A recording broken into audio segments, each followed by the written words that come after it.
بسم اللہ الرحمن الرحیم۔ السلام علیکم۔ مکڑی کا جالا اور کبوتر کا گھونسلہ۔ ایک روز تعاقب میں نکلے ہوئے چند کافر نوجوان غار کے منہ تک پہنچ گئے۔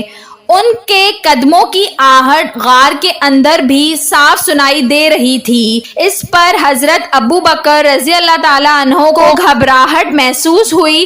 حضور صلی اللہ علیہ وآلہ وسلم نے انہیں تسلی دیتے ہوئے فرمایا، گھبراؤ مت، اللہ ہمارے ساتھ ہے۔ چند لمحوں بعد ہی تعاقب کرنے والے ادھر ادھر گھوم پھر کر ناکام واپس چلے گئے۔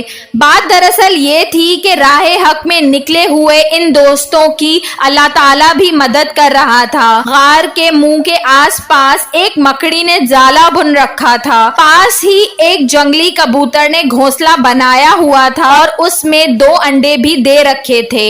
اس سے یہ سارا ماحول ایک ویرانہ سا دکھائی دیتا تھا۔ چنانچہ اگر کوئی چھاپا مار ادھر آ بھی نکلتا تو مکڑی کا جالا اور کبوتر کا گھونسلہ دیکھ کر اسے یقین ہو جاتا کہ ان کے مطلوبہ افراد ایسی ویران جگہ میں ہرگز نہیں چھپ سکتے۔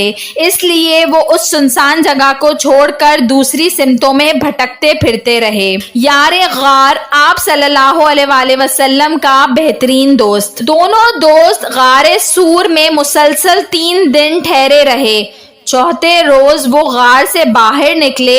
حضرت ابو بکر رضی اللہ تعالیٰ عنہ نے اونٹوں کا انتظام پہلے ہی سے کر رکھا تھا، چنانچہ دونوں ان پر سوار ہو کر سفر ہجرت پر روانہ ہوئے اور چند دن بعد مدینہ پہنچنے میں کامیاب ہو گئے۔ غار سور میں دونوں عظیم دوستوں کے قیام کو بے حد تاریخی اہمیت حاصل ہے۔ حضرت ابو بکر رضی اللہ تعالیٰ عنہ کے لیے یہ ایک بہت بڑا اعزاز تھا۔ کافی عرصے بعد جب مشہور شاعر حسان بن ثابت رضی اللہ تعالیٰ عنہ نے اس واقعے کی یاد میں اشعار کہے اور ان میں حضرت ابو بکر رضی اللہ تعالیٰ عنہ کی مدح کی تو حضور صلی اللہ علیہ وآلہ وسلم بہت خوش ہوئے۔ آپ صلی اللہ علیہ وآلہ وسلم نے حسان رضی اللہ تعالیٰ عنہ کے اشعار کی بہت تعریف کی۔ آپ صلی اللہ علیہ وآلہ وسلم نے فرمایا، حسان تم نے صحیح کہا ہے، یہ ایک ناقابل فراموش حقیقت ہے۔